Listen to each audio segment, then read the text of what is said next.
The grand chamber of the Galactic Council stretched nearly half a kilometer in every direction, and its ceiling rose so high that clouds sometimes formed near the top during heated debates. Ambassador Linda Hayes sat in the human delegation section and watched as the Vicrosian representative stood at the central podium. His scales gleamed under the artificial lights, and his three eyes scanned the room with obvious contempt. Linda had been representing humanity in this chamber for 3 years now, and she knew what was coming. She always knew. The Vicrosian's voice boomed through the translation devices that every delegate wore. His words cut through the murmur of side conversations like a blade through silk. He was speaking about the proposed trade regulations and specifically about how they would affect the younger species in the council. When he said younger species, everyone in the room knew he meant humanity. The humans had only joined the Galactic Council 15 years ago, after discovering faster-than-light travel. Most of the other species had been traveling the stars for thousands of years.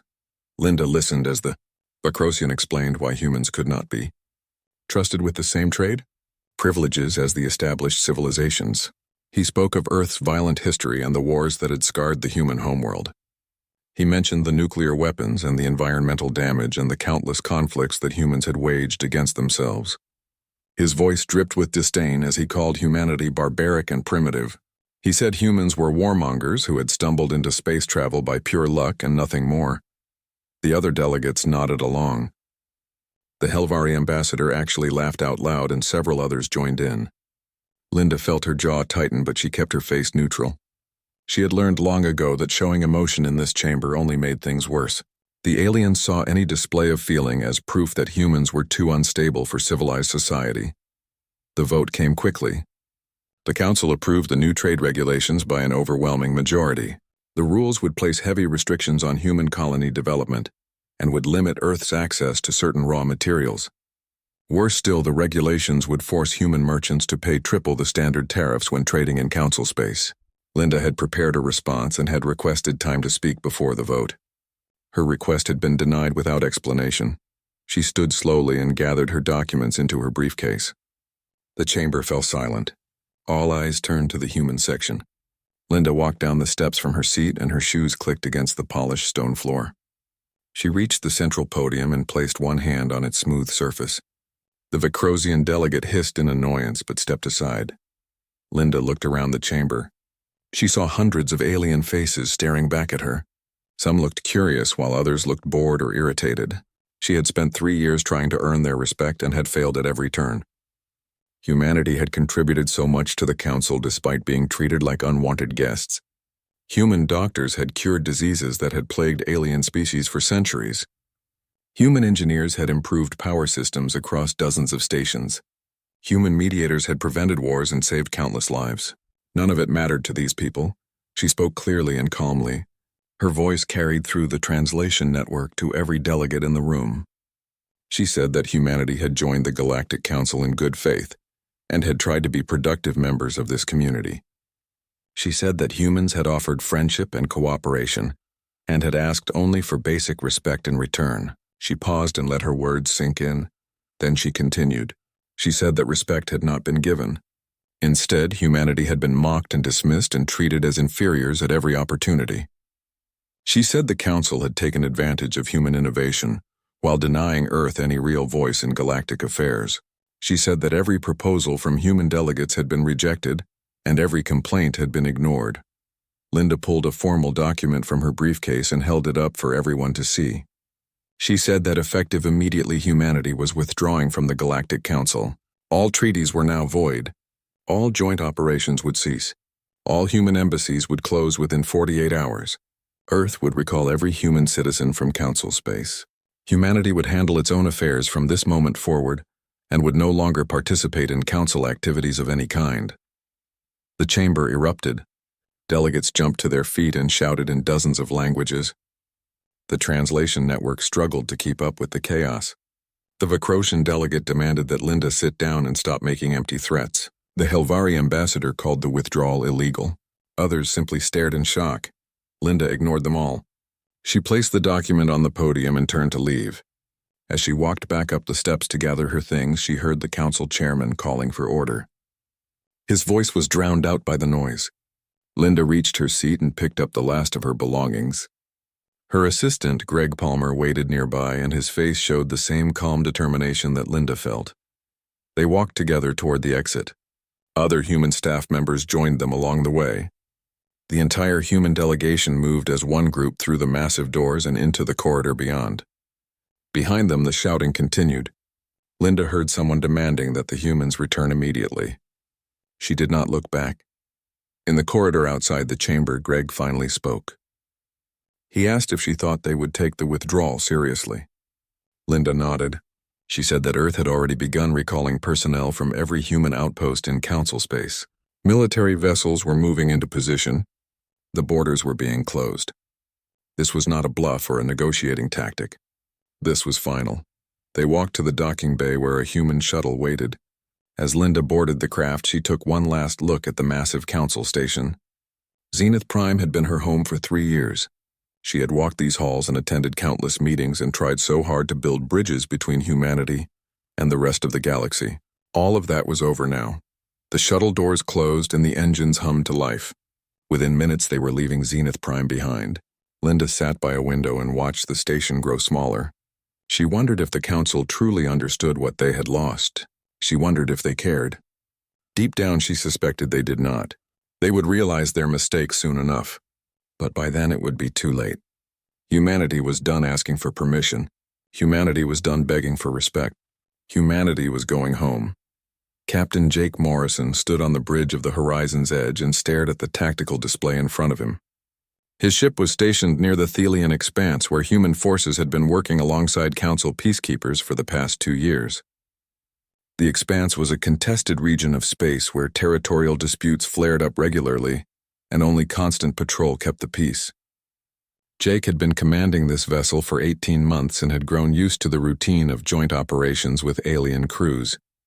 The encrypted message from Earth Command arrived without warning. Jake read it twice to make sure he understood correctly.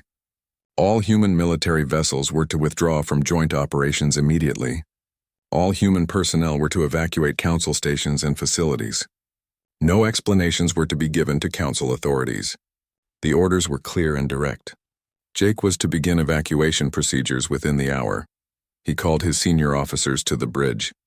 Lieutenant Commander Susan Blake arrived first, and her expression showed concern when she saw Jake's face.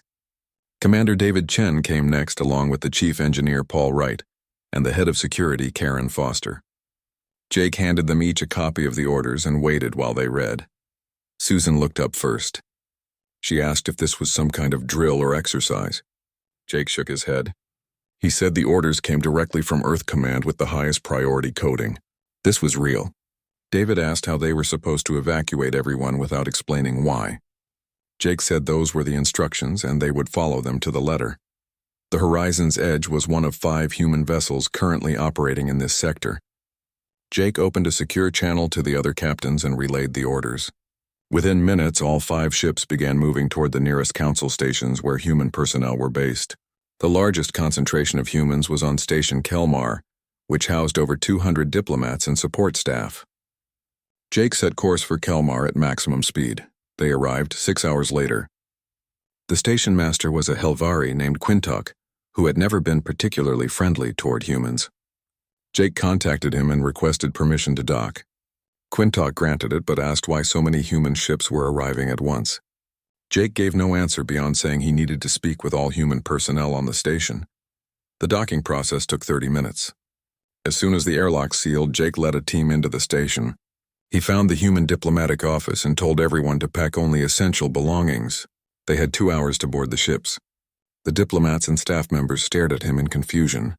A young woman named Rachel Torres asked what was happening. Jake said he could not provide details, but the orders came from Earth and were not optional. Word spread quickly through the station. Quintok demanded a meeting with Jake. They met in the station master's office, which was decorated with artifacts from a dozen different worlds. Quintok's large eyes fixed on Jake, and his translator device rendered his angry words into English. He wanted to know why humans were abandoning their posts. He said this was a violation of treaty obligations. He said the Council would not tolerate such behavior. Jake remained calm. He said humanity was recalling its citizens and that was all he could share. Quintok threatened to lock down the docking bays and prevent the humans from leaving. Jake's hand moved to his sidearm and his voice turned cold. He said that would be an extremely unwise decision. Quintok stared at him for a long moment, then backed down. The docking bays remained open. The evacuation proceeded smoothly.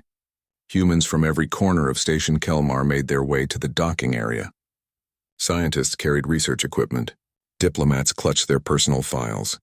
Engineers hauled toolkits. They all moved with purpose despite not understanding why they were leaving. Jake watched them board and counted heads to make sure no one was left behind. Other human ships reported similar situations across Council space. The vessel Northern Star evacuated 80 humans from a research station near the Drayan homeworld. The ship Valiant Dawn pulled 120 personnel from a medical facility in the Krynoth system. The carrier Pacific Shield extracted nearly 300 humans from various outposts along the frontier. Every extraction followed the same pattern. Arrive without warning and evacuate everyone and provide no explanations. The Council tried to get answers. Messages flooded in from Council headquarters demanding to know what was happening. Regional governors called for emergency meetings. Military commanders asked if this was some kind of security threat. All inquiries went unanswered. The human ships completed their missions and began the journey back to Earth space. On Earth itself, the situation was equally dramatic. President Helen Carter prepared to address the entire human population. She stood in the presidential office building and reviewed her speech one final time. Her advisors had debated every word, but Helen knew what needed to be said. This decision would change everything for humanity, and there was no going back. The broadcast began at exactly 1800 hours Earth Standard Time. Every screen on every human world and station and ship showed the same image. Helen stood behind a simple podium with the flag of United Earth behind her. She looked directly into the camera and began to speak. She said that humanity had joined the Galactic Council 15 years ago with hope and optimism. She said humans had believed they were entering a community of equals where different civilizations worked together for mutual benefit. She said that belief had been proven wrong. The Council had treated humanity as second-class citizens from the very beginning. Human contributions had been exploited while human voices had been ignored. Human delegates had been mocked and dismissed and humiliated at every turn. Helen's voice grew stronger as she continued. She said that Earth would no longer accept such treatment. Humanity was withdrawing from the Galactic Council effective immediately. All treaties were void. All joint operations would cease. Human space was now closed to Council vessels. Earth would focus on developing its own colonies and protecting its own interests. Humanity did not need the Council and would prove that fact in the days ahead. The speech lasted 12 minutes. When it ended, Helen walked away from the podium without taking questions. Across human space, the reaction was mixed. Some celebrated the decision, while others worried about the consequences. But everyone understood that a line had been crossed. There would be no negotiations and no compromise. Humanity had made its choice. Back on the horizon's edge, Jake and his crew crossed into human territory. The border was now marked by patrol ships and automated defense platforms. No Council vessels were allowed past this point. Jake felt a strange sense of relief as they passed through. He had spent years working alongside aliens and trying to build cooperation. Now that was over. He wondered what would come next. He wondered if the Council would try to retaliate or if they would simply let humanity go. Either way, Jake and his crew were ready. They were going home and nothing would stop them. 3 weeks had passed since the humans withdrew from the Galactic Council, and the cracks were already showing. Ambassador Telvik of Helvar sat in his office on Zenith Prime and reviewed the latest reports with growing concern. He had laughed when Linda Hayes walked out of the Council chamber. He had assumed the humans would come crawling back within days. They needed the Council more than the Council needed them, or so he had believed at the time. Now he was not so sure. The first crisis erupted in the Thelian expanse exactly as predicted. The Vicrosians and the Kranoth Collective had hated each other for centuries, and only human mediation had kept them from open warfare. Without that buffer, the old grudges reignited like dry wood catching fire. Vicrosian ships crossed into Kranoth territory and destroyed a mining outpost. The Kranoth retaliated by attacking a Vicrosian supply convoy. Within 48 hours, a full-scale war was underway. The Council sent peacekeeping forces to stop the fighting, but they proved completely ineffective. The peacekeepers used traditional tactics that had worked for generations, but somehow nothing made any difference now. Ships moved into position and demanded ceasefires, but both sides ignored them. Diplomatic missions were turned away or outright attacked. The war spread to 3 star systems, and then 5, and then 8. Thousands died in the first week alone. Telvik attended emergency council sessions where delegates argued endlessly about what to do. The Vikrosian representative blamed the Krynoth for starting the conflict. The Krynoth delegate accused the Vikrosians of violating territorial agreements. Neither side would back down. Telvik listened to the debates and realized something disturbing. The council had no idea how to stop this war. For years, they had relied on human tactical advisors without even realizing it. Human officers had quietly improved peacekeeping procedures, and human strategists had developed new approaches to conflict resolution. All of that expertise was gone now. While the war raged, another problem emerged on the agricultural hub station known as Greenfield 7. The station produced food for nearly 40 million people across a dozen worlds. It used massive hydroponic systems that grew crops in artificial environments. Those systems had been redesigned 5 years ago by a human scientist named Claire Patterson. She had revolutionized the way the station operated and had increased yields by 300%. Her techniques required specific seeds and careful monitoring and constant adjustments to nutrient levels. Claire had left Greenfield 7 during the evacuation. She took her research notes and her seed samples with her. The alien staff who remained tried to maintain the systems, but they lacked the necessary knowledge. Crop yields began falling within the first week. By the 3rd week, production had dropped to 40% of normal levels. Station Director Melko sent urgent messages to the council requesting help. The council had no help to give. Telvik reviewed the agricultural reports and felt genuine fear for the first time. Greenfield 7 was not the only facility facing problems. Medical stations reported shortages of medicines that human doctors had developed. Research labs found their projects stalled without human scientists. Engineering crews struggled to maintain systems that human technicians had modified. Everywhere Telvik looked, he saw the same pattern. Humans had been quietly holding everything together, and nobody had noticed until they were gone. Trade routes began collapsing next. For years, human patrol fleets had suppressed piracy across the frontier regions. The council had always assumed their own forces were doing the heavy work, but the records told a different story. Human ships had been responsible for 70% of all pirate interdictions. Without those patrols, the pirates grew bold. Merchant vessels were attacked and looted. Shipping companies refused to travel certain routes. The cost of goods skyrocketed and entire economies began to suffer. Telvik called a closed session of the council leadership. Only the senior delegates attended, and the meeting was not recorded. He presented his findings and watched as the other delegates realized the scope of the disaster. The Drayan representative asked if they could simply hire human consultants to return. Telvik said he had already tried. Every request had been politely declined. Earth was not interested in helping the council anymore. The Helvari trade minister suggested forcing humans to comply through economic pressure. Telvik reminded him that human space was now closed. Council ships could not even enter Earth territory, and any attempt to blockade human worlds would likely start another war. Besides which, the council needed the humans far more than humans needed the council. The numbers made that brutally clear. A younger delegate named Corvus from the planet Drayan spoke up. He said the council had made a terrible mistake. He said humans had been treated shamefully and the withdrawal was justified. He said the only solution was to apologize and negotiate a new relationship based on actual equality. The older delegates dismissed his words, but Telvik found himself agreeing. Pride had led them to this disaster, and pride would not solve it.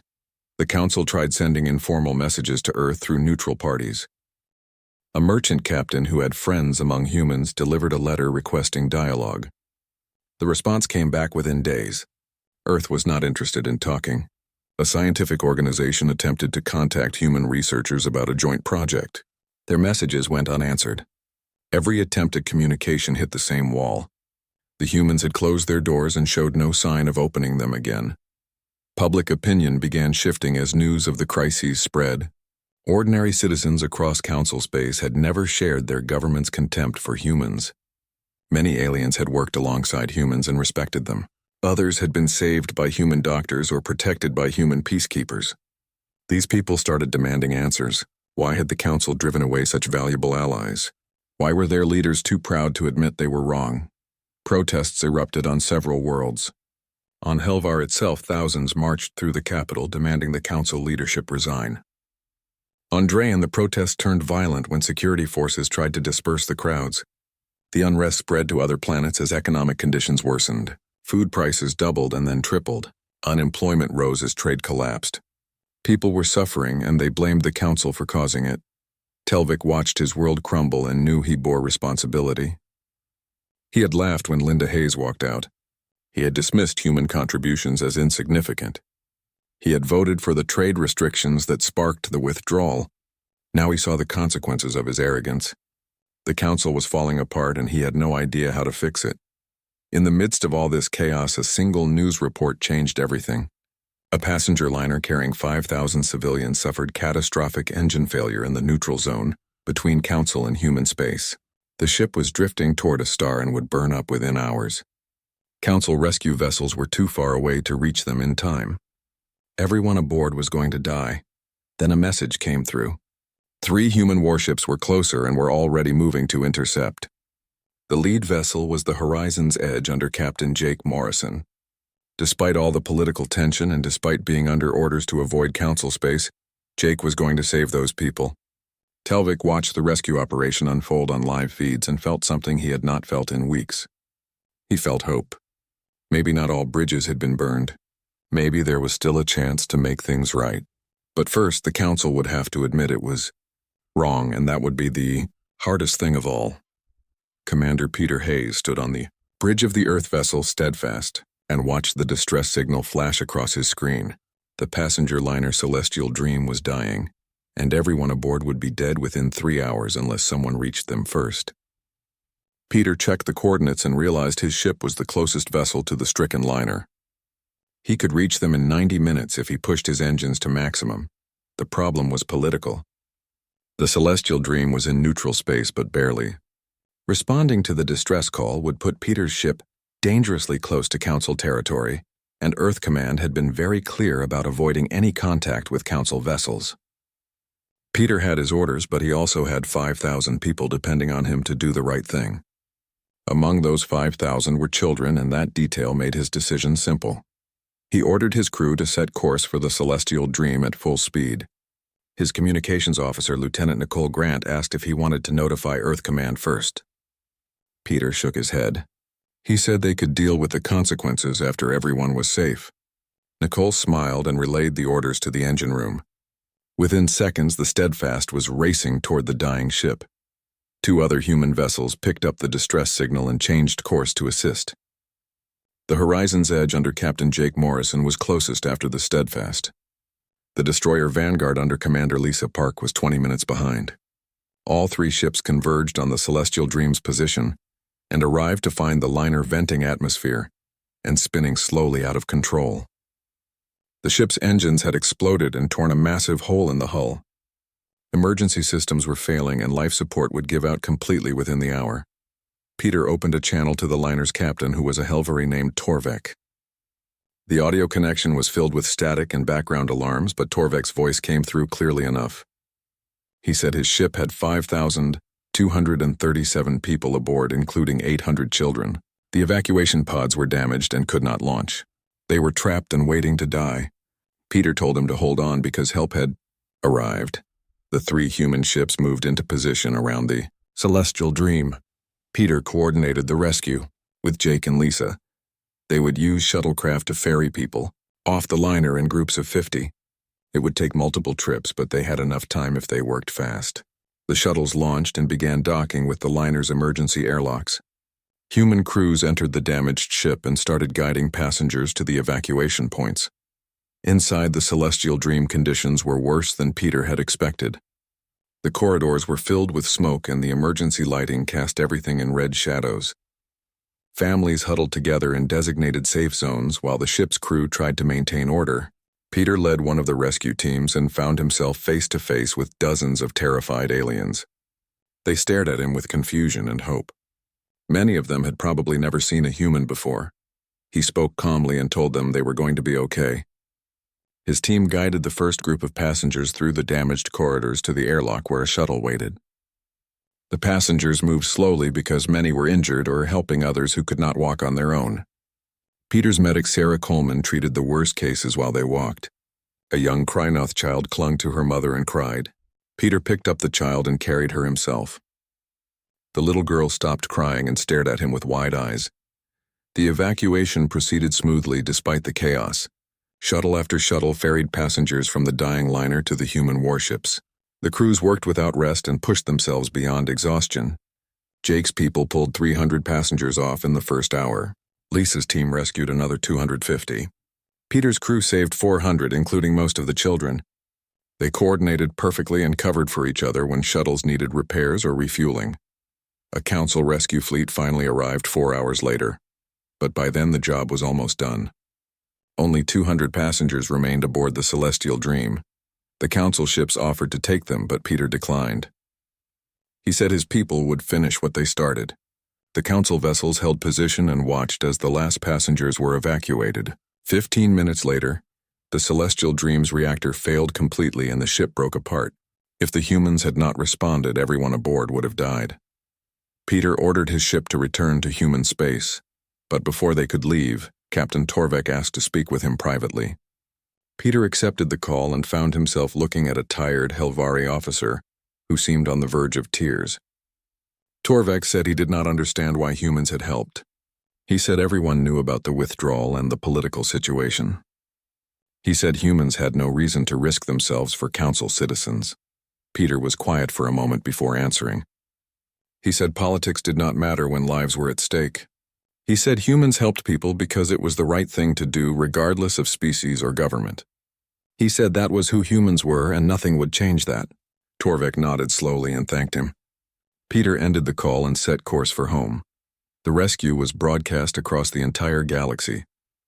News networks showed footage of human crews carrying alien children to safety. They showed interviews with survivors who praised their rescuers. They showed the remains of the Celestial Dream and explained that everyone would have died without human intervention. Public opinion shifted dramatically almost overnight. Ordinary citizens of council species began asking difficult questions.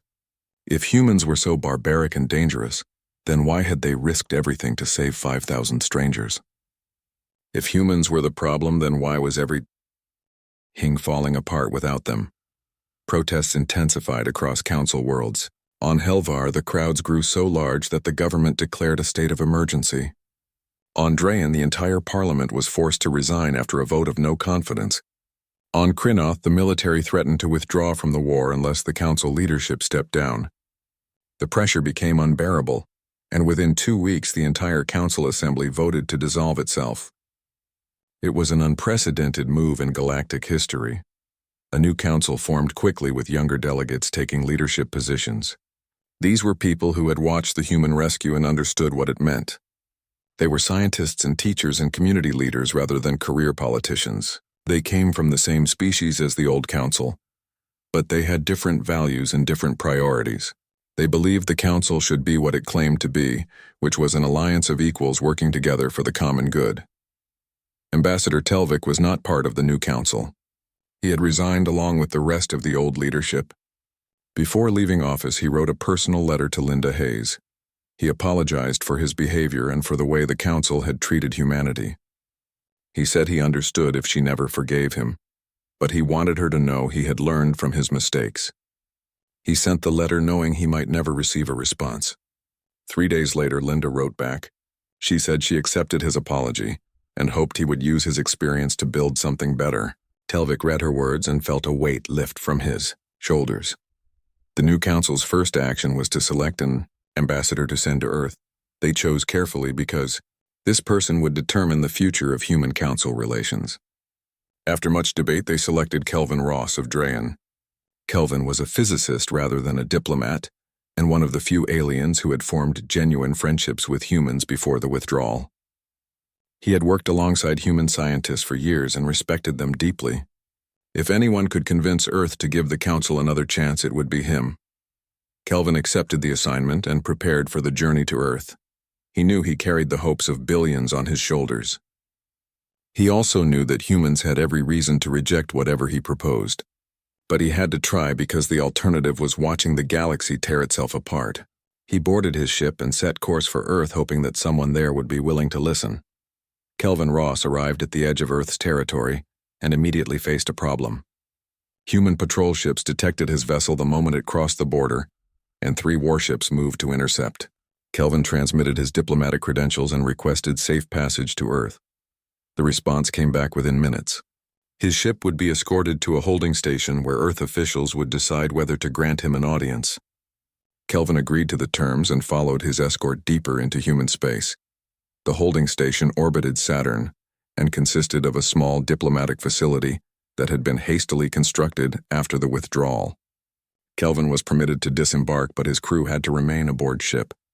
2 human security officers met him at the airlock and led him through several checkpoints. They were polite but firm, and made it clear that he was being watched closely. Kelvin did not mind. He understood their caution. He was shown to a simple waiting room with a window that looked out at Saturn's rings. The view was stunning, but Kelvin could barely appreciate it. He sat and reviewed his notes for the 100th time. He had prepared carefully for this meeting and knew he might only get one chance to make his case. Everything depended on convincing Earth that the Council had truly changed. 3 hours passed before the door opened and someone entered. Linda Hayes walked in and Kelvin stood immediately. He recognized her from countless council sessions where he had watched her endure insult after insult with quiet dignity. She looked the same as he remembered, but there was something different in her eyes, a hardness that had not been there before. She gestured for him to sit and took the chair across from him. For a long moment, neither spoke. Kelvin broke the silence first. He thanked her for agreeing to meet with him. Linda nodded but said nothing. Kelvin continued. He said he represented the new Galactic Council and that the old leadership had resigned. He said the new council understood that humanity had been treated shamefully and wanted to make things right. He said he carried a formal apology from every member species and a proposal for genuine partnership based on equality and mutual respect. Linda listened without interrupting. When Kelvin finished, she asked a simple question. She wanted to know why she should believe anything the council said. She reminded him that humans had heard promises before and those promises had meant nothing. She said the council had taken advantage of human generosity and had given nothing in return except contempt. She asked what had actually changed. Besides the faces in charge, Kelvin had expected this response and was prepared. He pulled out a datapad and showed her the numbers. He showed her how the council had collapsed without human involvement. He showed her the wars and the food shortages and the economic disasters. He showed her the public protests and the political upheaval. He said the galaxy had learned the hard way that humans were not expendable, and that lesson had cost thousands of lives. The new council was not offering partnership out of kindness but out of necessity. The galaxy needed humanity and was finally willing to admit it. Linda studied the data and her expression softened slightly. She said she would need to discuss this with President Carter and the Earth government. Kelvin said he understood and would wait as long as necessary. Linda stood to leave but paused at the door. She told him that the rescue of the celestial dream had made a difference. She said it reminded people across the galaxy what humans stood for, and that it opened doors that seemed permanently closed. Kelvin thanked her and watched as she left the room. 2 days passed before Kelvin received word that President Carter would meet with him. The meeting took place in Geneva at the Earth government headquarters. Kelvin was transported from the Saturn station to Earth's surface and driven through streets filled with people going about their daily lives. He saw human children playing in parks and couples walking hand in hand. He saw a civilization that did not need the galaxy, but might be willing to help it anyway. President Helen Carter met him in a conference room with Linda Hayes and several other advisors present. Helen was direct and wasted no time on pleasantries. She said Earth had moved on from the Galactic Council and was doing well without it. Human colonies were thriving, and trade between Earthworlds was stronger than ever. She asked why humanity should risk going back to a situation that had caused so much pain. Kelvin chose his words carefully. He said humanity should not go back to the old situation, because the old situation was unacceptable. He said the new council was proposing something entirely different. He outlined the terms his government had authorized him to offer. Humans would have equal voting power with every other species. Human delegates would have the same speaking rights and privileges as anyone else. Any decision affecting human interests would require human approval. The council would become a true alliance rather than a hierarchy with humans at the bottom. Helen listened and asked detailed questions. She wanted specifics about enforcement mechanisms and dispute resolution. She wanted guarantees that could not be easily ignored or reinterpreted. Kelvin provided everything she asked for and more. He had come prepared to negotiate seriously because he knew Earth would accept nothing less. The discussion continued for hours and moved from broad principles to specific treaty language. By the end of the day, they had the framework of an agreement. Helen said she would present it to the Earth government for approval. She warned Kelvin that many humans were skeptical, and that convincing them would take time. Kelvin said he would wait and would answer any questions that arose. He meant it. This was too important to rush. The negotiations took 3 more weeks. Human legal experts reviewed every clause and demanded revisions. Council representatives joined Kelvin on Earth to work through the details. There were arguments and disagreements, but everyone approached the process in good faith. Finally, they reached an agreement that both sides could accept. The document was called the New Zenith Accords and represented a complete restructuring of how the Council operated. The signing ceremony took place on Zenith Prime and was broadcast across the galaxy. Linda Hayes represented Earth alongside President Carter, who had traveled from Earth for the occasion. The new Council delegates signed as well. Each signature was witnessed by millions of people from hundreds of worlds. When the last signature was placed, the audience erupted in cheering. Hope had returned to the galaxy. Captain Jake Morrison received new orders the day after the signing. His fleet would return to joint operations in the Thelian expanse. Human peacekeepers would work with Council forces to end the Vakrosian-Krynoth War. Jake assembled his crew and told them they were going back. Some looked uncertain, but most seemed relieved. They had joined the military to protect people and were glad to resume that mission. Dr. Claire Patterson also returned to Greenfield 7. The agricultural station welcomed her with genuine gratitude. The alien staff had kept detailed records of every problem they encountered, and Claire immediately set to work fixing them. Within a month, crop yields began climbing back toward normal levels. Within 3 months, the food crisis was over. Claire worked alongside her alien colleagues and found them eager to learn. It felt good to be appreciated. Across human space and Council space, life began returning to normal, but it was a different normal than before. Humans were no longer treated as junior members or charity cases. They were partners with real authority and real respect. The Council had learned that diversity made them stronger, and that dismissing any species was foolish and dangerous. It was a lesson bought with suffering, but it was learned well. Linda Hayes returned to Zenith Prime as Earth's ambassador, but this time, her office was on the same level as everyone else. She attended council sessions and spoke when she chose and voted on matters that affected her people. Other delegates listened when she talked and considered her opinion seriously. It was what she had wanted from the beginning and what humanity had finally earned. The galaxy had been thrown into chaos by humanity's retreat, but had emerged from that chaos stronger and more united. People across thousands of worlds understood that they needed each other, and that cooperation required genuine respect. The old council had claimed to value all species equally, but had never lived up to that ideal. The new council was determined to do better. Time would tell if they succeeded, but for now there was hope, and that was enough. Humanity had walked away when respect was denied and had returned when respect was offered. In doing so, they had taught the galaxy a lesson it would not soon forget. Everyone mattered and everyone deserved dignity, and anyone who forgot that truth would pay a heavy price. The humans had gone home, and by going home had shown the galaxy what it was losing. Now they were back, and the galaxy was better for it. The story of humanity's retreat would be told for generations, as a reminder that true strength came not from domination, but from the courage to demand equality and the wisdom to help those who finally learned to offer it.